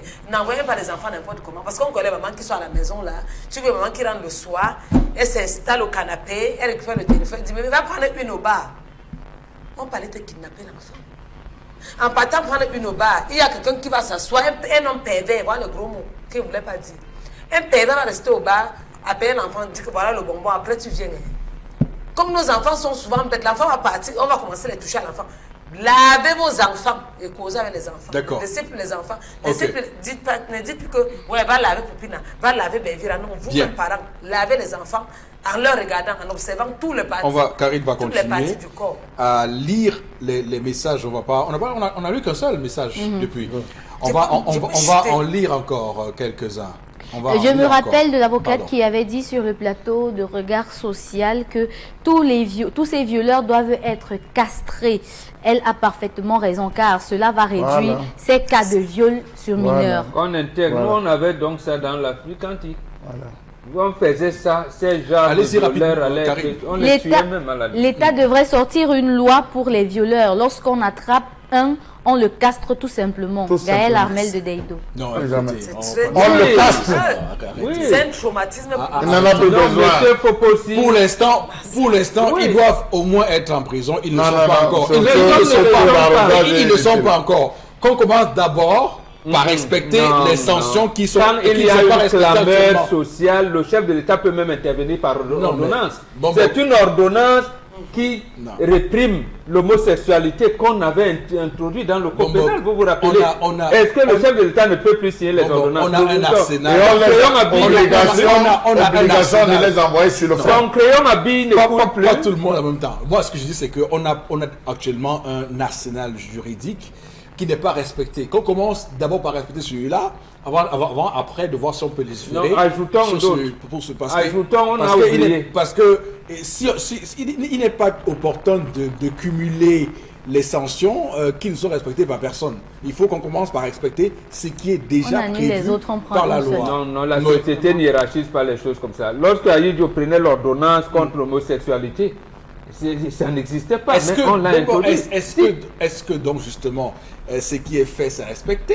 On se plaint du fait que des gens sont pris la main dans le sac. Ça nous donne, nous autres, demain, on peut avoir 2 femmes magistrates qui peuvent décider de commencer à s'intéresser à ces choses-là. C'est ce que Charles Hamel veut dire et Santia. C'est-à-dire que le 8 mars, c'est demain. Est-ce qu'on peut avoir 1 ou 2 femmes magistrates qui vont commencer à dire que les dossiers relatifs à ça, on en fait un problème personnel? Voilà comment ça commence. En tout cas, il y a un arsenal juridique qui est clair au Cameroun. On peut aller jusqu'à la peine de mort, c'est possible. Donc je dis clairement qu'il faut qu'on commence à respecter déjà les sanctions qui sont disponibles, la peine de mort si vous voulez, mais c'est pas respecté. Les gens sont pris la main dans le sac et après sont relâchés par des mécanismes dont on ignore les tenants et les aboutissants. On va lire encore 2 messages, Karine Santia. Pour moi, c'est un témoignage. Un policier avait interpellé un Chinois et sa femme. La dame a giflé le policier en face de... C'est une banque de la place à Bonanjo. Sa Majesté Jar Luna Armand Victor. Oui. Bon, je dois quand même un peu interpeller ce matin les policiers parce qu'ils doivent eux-mêmes aussi se donner un peu d'importance. On voit, pas tous, des brebis galeuses qui parfois se couchent devant l'argent, le pouvoir de l'argent. Parfois, vous voyez un policier qui a tous ses droits, mais lorsqu'il voit venir quelqu'un qui a des billets des billets de rang claquants. Et Parfois, c'est plus charmant de dire, oui, faites ça. oui, parfois vous le voyez, il change de comportement. Vous vous demandez, mais est-ce qu'il a conscience C'est du l'environnement pouvoir qu'il a? Foposi Donc Negou. il y a aussi ça qu'il faut relever. Justement, on ne peut pas aller rectifier ça au sein de la police. C'est un environnement, c'est un problème de général. système. Oui. C'est un problème de système d'être aux policiers de faire des syndicats. D'accord. En tout cas, l'un n'exclut pas l'autre. Euh, On va lire. L'Africain en général et le Camerounais en particulier souffrent de la pédophilie. Surtout, nous, le bas peuple, on en souffre beaucoup. C'est la religion occidentale qui est à l'origine. Sali de Marois. Absolument, c'est vrai aussi. Bon, quand vous contente là. Oui, parce que nous, on condamnait ça. Par exemple, le cas qui est arrivé en Konsamba, D'accord. si en attendant ce que vous avez dit là, est-ce que le sang qu'on a vu, test ADN, est-ce que c'est vraiment le petit frère du père de l'enfant? Non, nous on passe le NDJIC. 9 jours après, tu meurs. On en parle. D'accord. Ok, on va arrêter là pour la lecture des messages. Ce matin, bon, les gars, vous venez les répondre de nous placer. C'est la justice traditionnelle. Oui, on a là, on compris. ne les trompe pas. Non, on a compris. Vous On a- mourrez et Non. on n'en parle plus. On a compris. Vous Ah, venez. et vous n'avez pas droit à des obsèques, monsieur. Non, mais justement, vous n'avez pas droit à des obsèques. C'est-à-dire, c'est dans la Même vos discrétion. propres Avant, on enfants, jetait le corps. même vos propres enfants n'ont pas le droit de couler les larmes. Ok, Voilà. on pourrait faire toute cette émission sur ce sujet, je vous en prie. C'est passionnant, c'est révoltant. On le sent, mais on passe à autre chose. La revue des réseaux sociaux. Dans le cadre de la revue des réseaux sociaux ce matin, on va revenir sur le cas de l'enseignant vacataire de philosophie, Félix Ninguev, concepteur de l'épreuve et qui a fait le tour des réseaux sociaux parce que le sujet 3 tiré du livre L'urgence de la pensée de Maurice Kamto est au chômage depuis le 5 mars dernier, qu'a viré par le proviseur du lycée de Mendong, Jean-Pierre Mvundi Ambondo, qui affirme le lycée de Mendong est un établissement apolitique. On rappelle qu'une épreuve que cette épreuve a respecté le processus d'adoption des sujets et a été adoptée par le chef de département de philosophie, Félicien Toukam. On va écouter cet élément de nos confrères de Canal 2 International. Poser l'épreuve, à utiliser les en-têtes du lycée de Mondon. Nous savons que le lycée de Mondon est un établissement apolitique. Lui, en publiant le texte, il a émis un premier commentaire. Et le commentaire a plutôt alimenté les réactions des uns et des autres. Il n'a jamais été inquiété. L'AP n'a jamais été inquiété. Jamais. J'ai donc demandé à M. Ninguebon d'arrêter de dispenser les cours au lycée bilingue de Mondon. Qu'ils attendent que les enquêtes poursuivent leur cours et après enquête, on revient sur la décision où on prononce une sentence finale. Alors, je n'ai pas bien compris ce qu'il voulait Il dit dire. qu'ils attendent que les enquêtes Oui. poursuivent leur cours et après on verra si on devra revenir sur la décision. Ça veut dire Non, ça veut dire qu'il y a une décision. Non. Non, mais je Non, non, le parce que- proviseur dit Bon, clairement allez-y, oui. que l'épreuve porte l'entête du lycée de Mendon. Ça veut dire que pour eux, au sein de l'établissement, ils ne condamnent pas l'enseignant. Mais ce qu'il n'a pas dit et qui transparaît entre les lignes, c'est que nous avons les pressions qui disent que c'est une affaire politique. Oui. Et c'est pour ça que nous avons mis l'enseignant en dehors pour que les enquêtes poursuivent. Au sein du lycée, nous estimons que ce n'est pas politique. C'est ça qu'il veut dire. Non. Mais maintenant, après les enquêtes, on verra et ils vont tirer les conséquences. Ok, bon, maintenant, je veux dire que les enquêtes, c'est pour faire. Parce que dans ce pays, quand même, on doit a arrêter les enquêté postures. le pasteur qui a fait Non, le mais Covid. alors, non, Chalamel, je veux dire, franchement, hein, il faut qu'on sorte de l'imposture dans ce pays. Cette épreuve, là, on l'a suffisamment dit. Et d'ailleurs, je rappelle que quand c'est sorti, beaucoup de gens nous ont fait le procès que nous avons relayé un fake news. Première chose, c'est absolument irritant dans ce pays de recouper une information, de la divulguer et qu'on vous accuse de chaîne de fake news. Non, c'est bon, Alors, c'est bon, Charles. oui, c'est bon. Il faut s'en habituer. donc C'est pas maintenant que l'information est confirmée, on change le discours. On vous dit qu'en fait, il y a une enquête qui va finalement déboucher sur je ne sais quoi. Non, Monsieur Eric Faux. Est-ce que le proviseur avait dit que c'était un fake news? Oui, non, mais non, mais il y a beaucoup de gens qui ont dit que c'était. Mais vous laissez ces gens. Non, Le journal Le Monde diplomatique de ce mois, il a fait toute une enquête en disant les fake news officielles. Donc en fait, c'est pas la question. Moi, c'est pas de ça que je veux parler. Je vous amène quelque part. Donc Charles Hamel, quand on entend ce discours, il y a clairement une volonté de cisailler cet enseignant qui a fait son travail. Absolument. Monsieur Eric Faux-Poussi, cisailler, c'est trop faible. Il est sous une enclume avec au-dessus de la tête un marteau, une massue qui tout doucement l'écrase. Donc on atteint déjà le bassin, monsieur Eric Faux-Poussi. Il résiste et cette pression, je crois que c'est nous qui la faisons tenir. Lorsque dans un établissement, monsieur Eric, nous avons tous été lycéens, dans un établissement, on vous sort une copie sur format en disant évaluation, cela veut dire que ça a suivi le cours normal du processus, c'est-à-dire le pédagogique. C'est passé par toutes les voies et ça a obtenu validation. Je dis bien validation, lorsque c'est avec les entêtes. Lorsque c'est une affaire montée par le professeur, c'est écrit au tableau.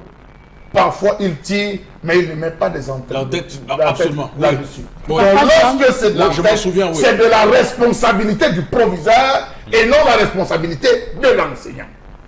Donc, déjà à ce niveau, nos amis qui font pression sur ce pauvre enseignant devraient commencer à frapper le corps.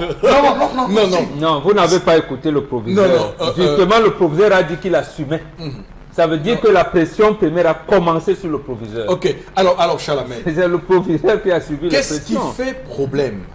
Parce qu'il faut qu'on nous écoute au final. C'est parce que c'est Maurice Kamto.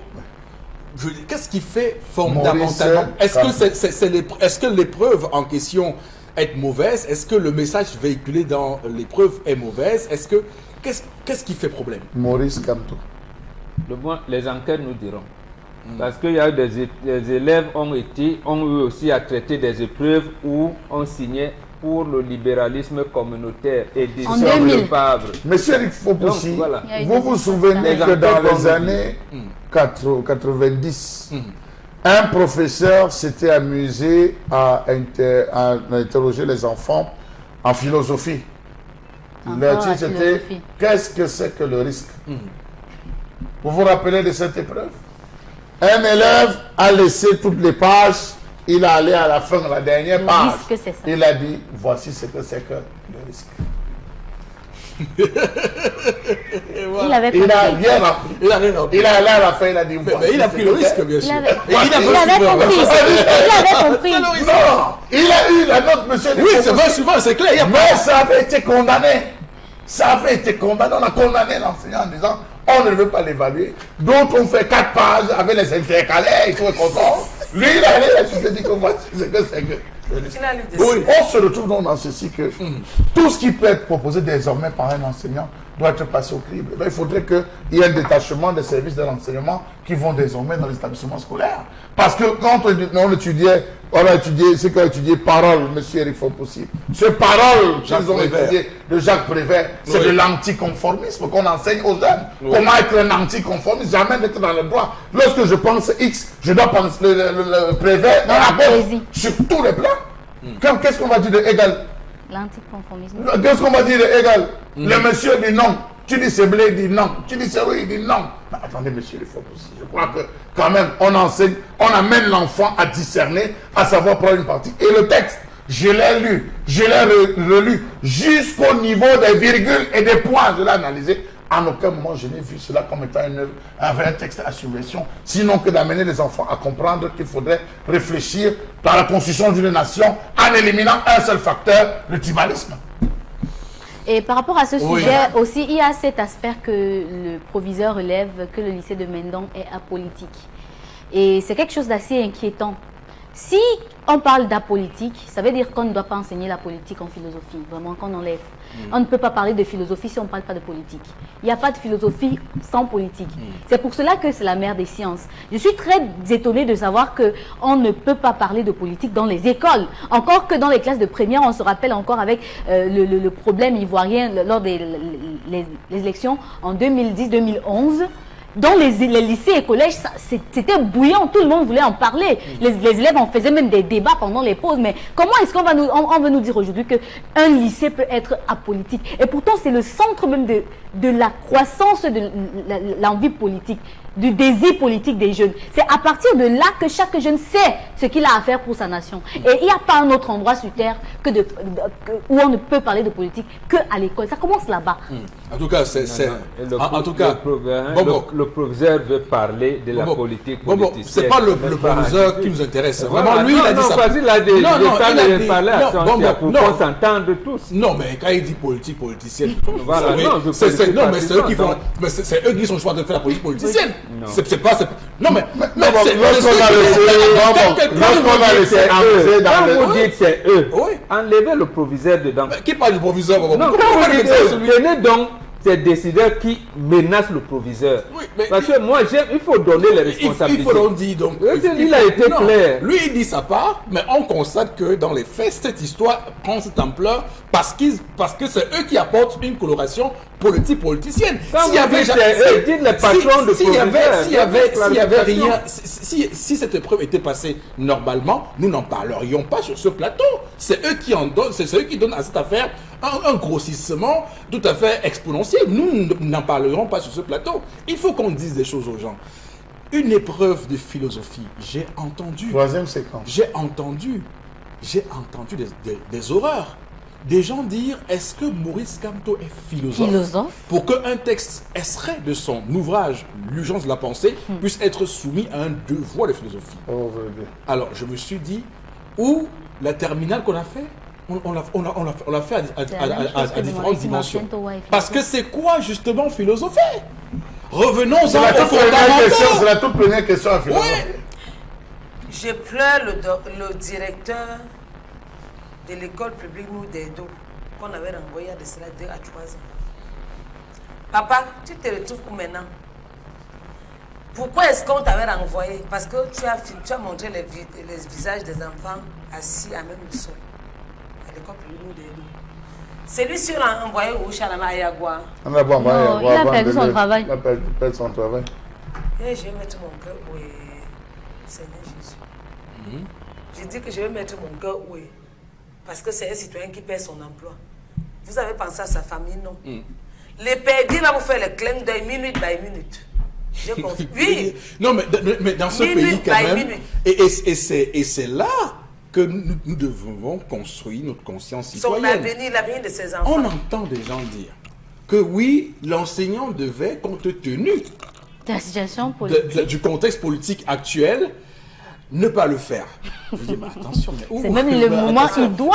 Le contexte s'y prête. On parle beaucoup de tribalisme, on parle beaucoup d'ethnofascisme et tout ça. C'est l'occasion de montrer aux élèves que nous devons réfléchir en tant que nation et pas en tant que telle tribu est supérieure à l'autre, est plus et non de laisser cette jeunesse dans une lobotomisation totale. Et surtout, apparemment, si on s'entend bien, c'est là où moi je vous dis, quand vous êtes au tribunal, on vous dit les responsabilités. Je ne suis pas de ceux qui disent les responsabilités sont partagées. Non, elles ne sont pas partagées. Il y a des responsables, notamment le ministre en charge des enseignements secondaires. Lorsqu'on vous dit, lorsqu'on a changé les dénominations, nous on faisait l'instruction civique, on vous dit l'éducation à la citoyenneté. L'éducation à la citoyenneté est ce que vous appelez approche par compétence, et ce que vous appelez tout qui encadre l'enseignement aujourd'hui, à un seul dénominateur commun, c'est quoi? Approcher l'apprenant de son environnement immédiat. Oui. L'environnement immédiat aujourd'hui est à l'ère du multipartisme, est à l'ère de ceci, est à l'ère de ceci. Donc lorsqu'un enseignant, qu'il soit philosophe ou pas, est sorti un livre et qu'on demande aux élèves, aux apprenants, de réfléchir sur des notions qui nous empêche de verser dans le tribalisme. Le mal est où? Donc à ce moment-là, ça veut dire que c'est ceux qui définissent la politique de l'école qui doivent démissionner. Tout à fait. C'est eux qui doivent démissionner. Parce Je vais reprendre. Oui. Il y a eu une preuve à l'ENAM de culture générale où on a pris un extrait du discours du président Paul Biya lorsqu'il faisait la pose de la première pierre à Kribi, où il disait un pays émergent, qu'est-ce que c'est? Donc le président a défini, on a pris cet extrait pour donner aux étudiants de l'ENAM. Ça n'a pas posé de problème. Il n'y a aucune Il n'y indignation. a eu aucune indignation. Voilà. Donc, si on est dans cette logique, comment les enfants, nos apprenants aujourd'hui, vont interpréter le tribalisme? Alors qu'en France, qui nous sert d'exemple, et c'est là où est même l'UNESCO, qui est venu nous donner des leçons ici dernièrement. Lorsque le président français Sarkozy parle de la racaille, tous les enseignants des lycées français ont commencé à apprendre à leurs enfants qu'est-ce que c'est que les banlieues, qu'est-ce qu'on appelle le communautarisme en France, qu'est-ce qu'on appelle ceci. C'est-à-dire, il fallait que les étudiants, les élèves en France, les lycéens français, sachent ce qui se passe. C'est ce qui se passe en France. Voilà. Qu'est-ce qu'on parle même? On met le feu. Jusqu'à expliquer pourquoi condamner le chef de l'État français dans les lycées français qui n'aurait pas dû utiliser l'expression racaille. Et c'est là d'ailleurs qu'on se rend compte des contradictions de ce gouvernement. Souvenez-vous, on nous a vendu avec tout ce qu'on peut imaginer comme publicité l'approche par compétence, ce qu'ils appelaient situation-problème, le changement de paradigme dans l'enseignement au Cameroun. Beaucoup sont allés faire des séminaires au Canada pour venir implémenter cela au Cameroun. Voilà justement un enseignant qui rapproche ses élèves dans le contexte, dans leur quotidien, dans leur vécu, dans ce qu'on leur chante en journée. Souvenez-vous, on parle de philosophie, Chalamel. Quand vous arrivez en philosophie, tout le monde sait, maîtrise à peu près le coito ergo sum. Je pense donc je suis. Même moi qui ne suis pas arrivé en classe terminale, je connais ça. Voilà. Et on a justement un auteur qui a un livre qui est intitulé L'urgence de la pensée. Monsieur Eric Fopoussi, il y a quand même des liens qu'on peut faire. Monsieur Eric Fopoussi, on a parcouru pendant longtemps de la médiocrité à l'excellence. Monsieur Eric Fopoussi. On est rentré dans les méandres. À côté de cela, il y a eu des textes même du feu Angèle Benven qui était venu, qu'on avait utilisé en philosophie, monsieur Eric Fopoussi. Il y a des textes, je pense qu'en philosophie, dans chaque texte, dans chaque phrase même énoncée par vous, il peut avoir une notion de philosophie qui peut être exploitée, monsieur, dans tous les sens. Donc, dire aujourd'hui qu'il faut absolument qu'on ait catalogué monsieur Kamto comme étant un philosophe pour pouvoir proposer, mais dans l'ensemble de ses écrits, il y a de la philosophie, il y a de la pensée, il y a des dits, il y a des non-dits, monsieur Eric Fopoussi. Dans ce qu'on dit même à longueur de journée, dans nos explications, il y a des dits, il y a des non-dits. Et ce sont ces non-dits, on amène l'enfant à penser, à cogiter, à réfléchir. Je crois qu'aujourd'hui, si un enfant, vous prenez un enfant dans un établissement scolaire, vous lui demandez qui est Douala Mangabel, il va faire comme ça là. Il va lever. La société a mal de repères. La société est en mal de modèle. De poser la question à un jeune, aujourd'hui, quel est votre modèle? Il va vous dire Samuel Eto'o. Il va vous lancer, mais sur le plan intelligentsia, ils sont à la recherche. Je crois que ce qui a été dit aujourd'hui, ce qui a été fait, moi j'apprécie que cet enfant est posé, ce jeune garçon est posé comme sujet, qu'on essaie d'analyser maintenant les copies des enfants, parce que ça c'est une chose. Proposer est une chose, prenez aussi les copies des enfants pour essayer de voir à quel niveau de penser. S'ils ont compris. S'ils ont compris. Voilà. Alors, pour clôturer clairement, il faut dire que, comme toujours, l'avantage de cette affaire, c'est que l'ouvrage en question, L'urgence de la pensée de Maurice Kamto, est actuellement en rupture. On ne le retrouve pas. Il y a une opération qui est lancée par la librairie Les Peuples Noirs à Yaoundé pour pouvoir donc ravitailler rapidement, parce que c'est très demandé. D'ailleurs, il y a ceux qui disent, mais attends, mais il y avait un livre comme ça, donc c'est aussi, on va dire, une conséquence malheureuse ou pas, heureuse ou pas, à chacun de pouvoir donc en tirer les conclusions. On va terminer sur cette revue, les réseaux sociaux, Karine. Aucune augmentation de prix sur les produits brassicoles, et pour veiller au respect scrupuleux des prix en vigueur, la Brigade nationale des contrôles et de la répression s'en charge. Même si certains distributeurs et détaillants avaient déjà procédé à l'augmentation de certains produits tels que promulgués par certaines compagnies brassicoles, le ministre du Commerce n'est pas d'accord avec cela. Merci, monsieur le ministre. Alors, j'aime beaucoup. Il y a un titre du quotidien de l'économie qui me semble bien joué. Ils ont eu le flair de la formule là. Il dit les prix de la bière nous saoulent. Ces prix qui nous saoulent, vous allez les saouler à ceux qui boivent la bière. Donc, on a commencé par nous dire qu'on a augmenté. Maintenant, on dit que ça n'a pas été augmenté. Finalement, on est des ivrognes. La tête tourne, Chalamel. De quoi il s'agit? Monsieur, il faut aussi. Je vais commencer par aller voir ma Baouman. Il faut que je la voie Elle rembourse toutes les 50.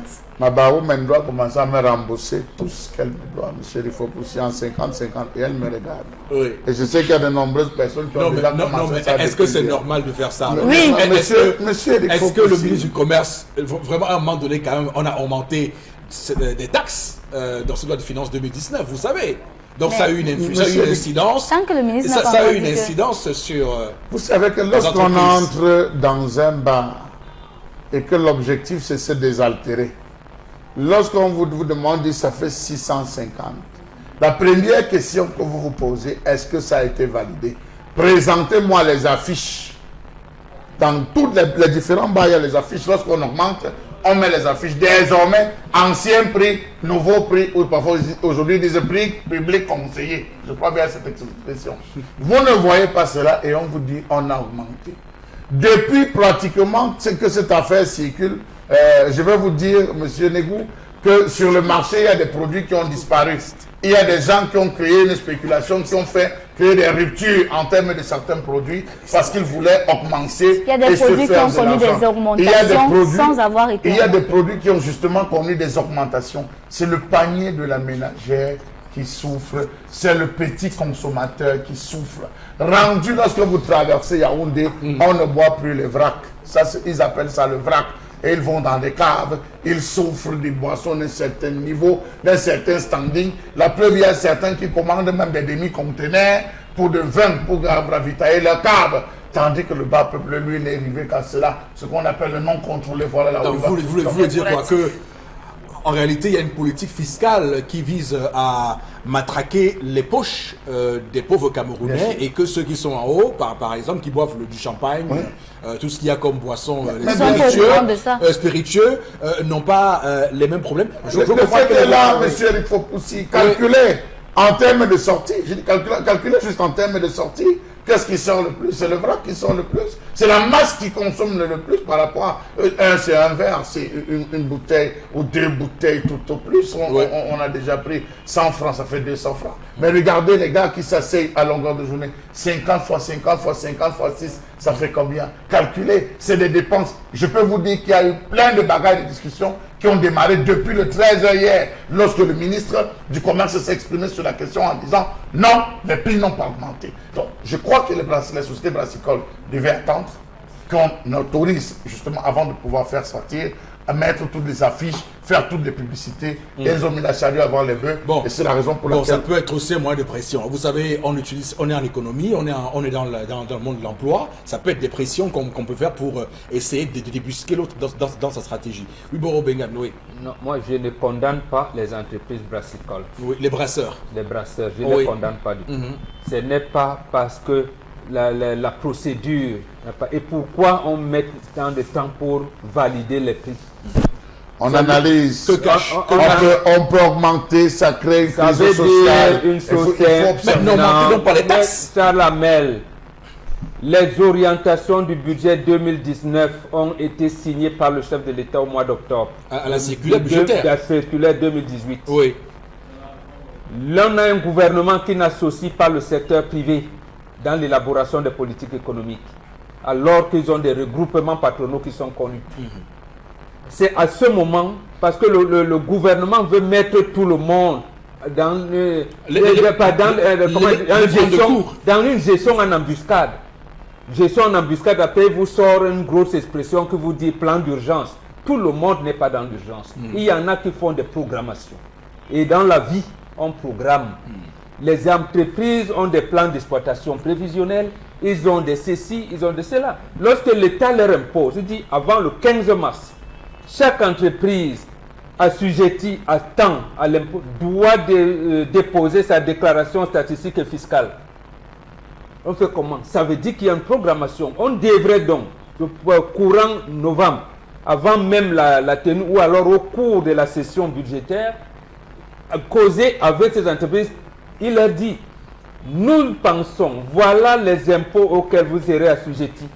On ne vient pas comme ça au moment où on promulgue la loi de finances, tout le monde découvre que non, apparemment, la friperie ne passera plus.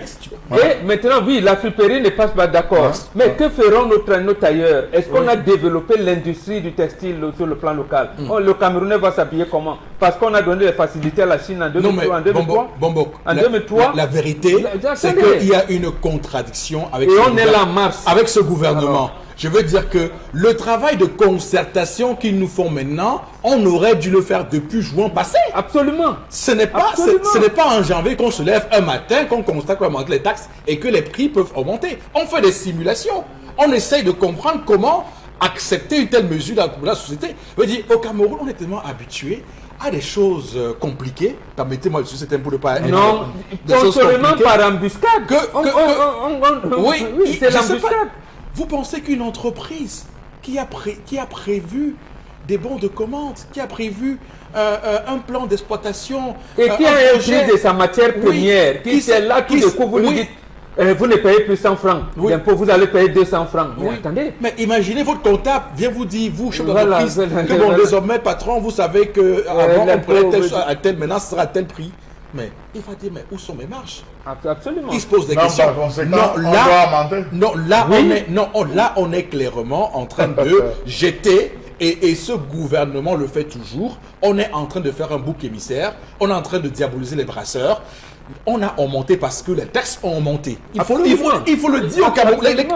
Il faut le dire aux Camerounais. C'est parce que les taxes ont augmenté que les prix de la bière vont augmenter. Que le prix du pain va augmenter, que le prix des bâtons va augmenter. L'économie, c'est une chaîne. C'est des effets dominos. Par exemple, peut-être que le bobolo que j'achète à 50 francs ne sera pas vendu à 60 francs, mais il va subir une pure d'amortissement. Voilà. Il en est de pain. Est-ce que vous prenez, d'accord, votre barwoman va vous rembourser vos multiples 50 fois multipliés par le nombre de billets. D'accord. Vous avez pesé le pain que vous avez acheté à vos enfants ce matin? Est-ce que ce pain vous pèse 200 grammes? Tout à fait. Vous l'avez fait. Justement, il y aura donc des effets où vous allez vous rendre compte que, mais attendez, mon fils de 13 ans, il ne finissait pas un pain. Maintenant, il consomme 3. Donc, ça va vous amener à des c'est dépenses peut-être aussi l'occasion pour tous les Camerounais. Et c'est intéressant, c'est où les thèmes comme ça sont intéressants. Aux Camerounais, désormais, s'intéresser à la politique fiscale du Cameroun. Absolument. Pourquoi est-ce qu'en France, vous voyez les gilets jaunes? C'est parce qu'ils ont un plan écologique là-bas, ils ont décidé d'augmenter les prix du carbone pour financer le plan écologique. Mais les Français ont dit, mais non, c'est pas dans nos poches que vous venez prendre pour financer votre politique. Et là-bas, le gouvernement a fait marche arrière.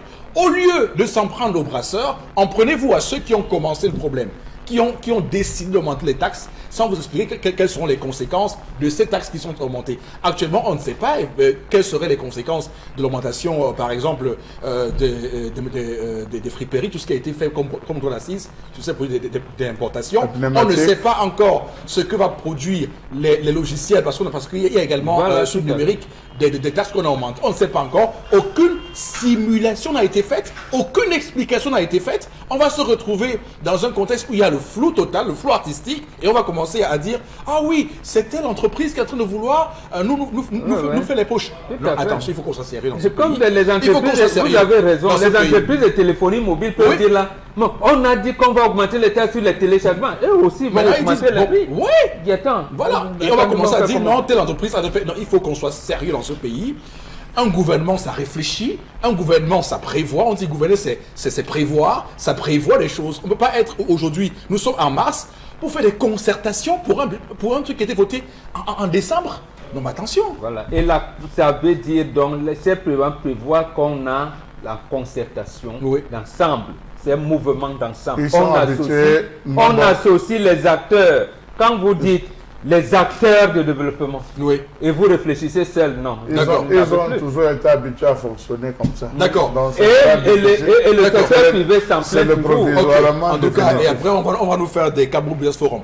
On va tout de suite, madame, monsieur, arrêter là pour cette affaire donc, de la revue des réseaux sociaux. Voici interpellation pour ce matin, madame, monsieur. On regarde l'élément, hein, juste un instant, et puis on revient pour les commentaires sur le plateau. À tout de suite.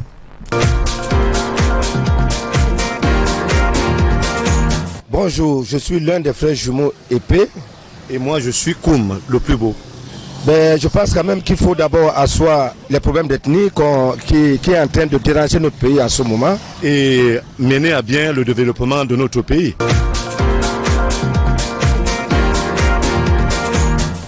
Voilà, ben c'est intéressant qu'on ait pris une vedette de la musique pour cette interpellation.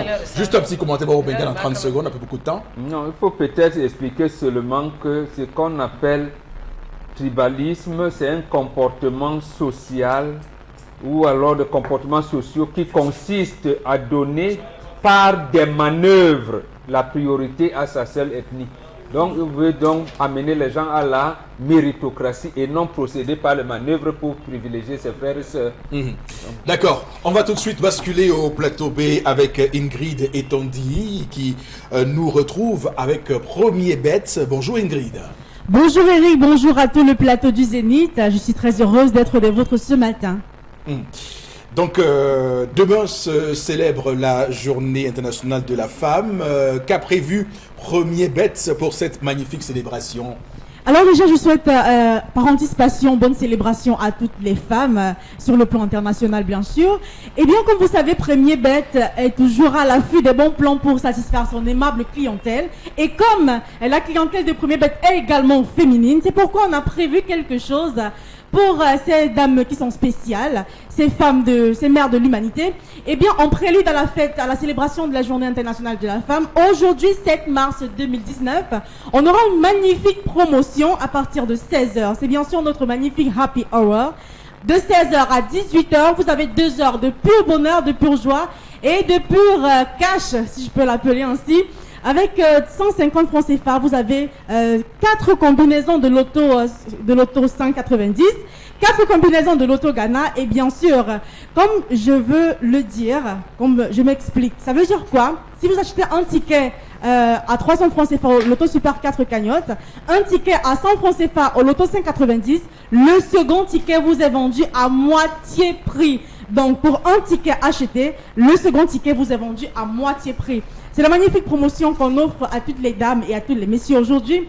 Qui sait, peut-être vous pourrez décrocher une magnifique cagnotte et offrir un beau cadeau à votre dame pour la Journée internationale de la femme.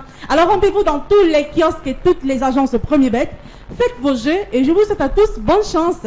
Premier Bête avec Ingrid et Tondi. Alors, apparemment, votre famille, Loto, s'est agrandie. Alors, c'est qui le nouveau venu? Eh bien, Eric, le nouveau venu, c'est le Loto Ghana, comme vous pouvez lire sur mon t-shirt. La loterie nationale du Ghana s'est déportée pour arriver au Cameroun. Grâce à Premier Bête, vous avez le privilège de valider les tickets pour le Loto Ghana ici au Cameroun et vous faire payer sur place. Le Loto Ghana, c'est la loterie nationale du Ghana, comme je le précise. Et bien sûr, c'est le loto le plus célèbre d'Afrique. Il est vieux de près de 40 ans, le Loto Ghana. Eh bien, c'est un jeu qui est très simple. C'est un jeu de loterie qui consiste à tirer 90 boules. Et je tiens à préciser que les numéros vont de 1 à 90. On tire toutes les 90 boules parce que les résultats sont constitués en fait des 5 premières et des 5 dernières boules. Comme je le dis, on a 3 options de jeu. L'option 5 premières boules, l'option Turbo 2 et l'option double chance. Ce sont les 3 options qui vous permettent de remporter beaucoup de cash avec Loto Ghana. Alors je donne rendez-vous à tout le monde dans tous les kiosques et tous les points de vente Loto pour repartir avec une magnifique somme grâce à notre nouveau Loto Ghana. Eh bien, les tirages se font tous les soirs à 19h15 du côté du Ghana. Mais les tirages sont diffusés sur Facebook, sur YouTube. Donc vous avez la possibilité de voir la crédibilité, la transparence de ce magnifique tirage du Loto Ghana. On vous attend, faites vos jeux et à vous, jouez votre passion. Ok, merci beaucoup Ingrid et Tondi. On va donc vous remercier. Merci à vous Eric et bien sûr, bonne fête à toutes les femmes par anticipation. Bonne fête à vous aussi. Hein. Ouais. Alors, on va basculer avec Karine Santia clairement sur ce plateau pour lire rapidement quelques messages, de nombreux messages, oh mon Dieu, qui réagissent de ce matin. On voit très bien qu'il y a une volonté de s'exprimer. Allez-y, Karine, on va lire beaucoup, au maximum, avant de terminer. Il y a un téléspectateur qui nous demande si l'urgence de la pensée se trouve sur Internet. Vraiment. Non, c'est pas téléchargeable. Alors, est-ce que vous avez oublié l'anecdote qui dit qu'il faut tuer l'éducation si l'on veut tuer tout un peuple? Ils savent ce qu'ils font. Ils tiennent l'enseignement pour fabriquer des idiots illettrés. Un autre message, voilà. All my family at the Equinox TV, our leaders are bad because they don't work with God. I wonder the kind of school they went to, school of embezzlement or what? Only God can help Cameroon and this difficult time. Festus for marketing. Ok. Un autre problème, un autre message. Le problème ici, c'est qu'on confond intellectuel à l'homme politique. Ce sujet respecte le programme Tribu et Justice sociale ainsi que les APC.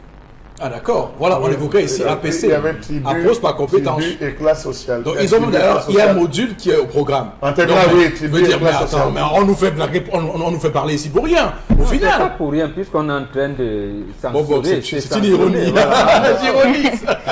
Alors, dans notre pays, c'est encore très grave. Nous sommes dans une liberté fermée où pour parler, il faut regarder à gauche et à droite. Oui. On disait que les murs ont les oreilles. Tu as peur même de ton nombre. Oui. Moi, alors, Michael Temogwa, écrivain, on ne peut dissocier la philosophie de la politique, car les deux sont comme la racine et l'arbre. Ce pays m'inquiète et tue considérablement la pensée libre. Oui. Un autre message, les violeurs doivent violer les enfants de ces ministres pour qu'ils comprennent. Waouh! Très compliqué ce message et très violent. On veut marginaliser Kamto comme on a marginalisé Oumniobé et Si, Anselme de Garoua. Et compagnie. Et compagnie. Vous êtes fort, hein? Allez-y. La philosophie est scientifique, politique, spirituelle. Je suis sûr que ce proviseur est passé par la fenêtre avant d'être proviseur. Signé Martial Didier depuis Yaoundé. En tout cas, il a peur pour son poste, en tout cas. Hein. On comprend parce que le Cameroun, le Cameroun est comme ça. Il s'est passé, on l'a giflé avec... S'il devient courageux, là, on va le sauter tout de suite. Il devient téméraire. On va lui dire que tu sois courageux, mais pas téméraire. Voilà. Il ne sait pas si on l'a giflé mystiquement. Ou pas. Voilà. Il faut aussi regarder. Ok, un dernier message pour la route, vraiment. Nous savons très bien que c'est pas parce qu'il s'agit du professeur Kamto que le professeur a été licencié dans notre pays. On est prêt à extraire des textes de savants scientifiques étrangers pour constituer des épreuves. Mais lorsqu'il s'agit de nos propres savants qui ont osé entrer dans les affaires politiques, ça devient toute une histoire. Pour être tranquille dans notre pays, il est bon d'être un intellectuel non engagé. Continuons donc à accepter de se faire asphyxier. Ingrid depuis la Cité des enseignants. En tout cas, la pensée ne se soumet pas donc au cloisonnement, il n'y a pas de cloison en pensée, et c'est sur ce qu'on va donc mettre un terme à cette autre édition, cet autre numéro pour ce 7 mars de votre programme 10-12, le Zénith. Passez une très bonne journée sur Equinox, que Dieu bénisse le Cameroun.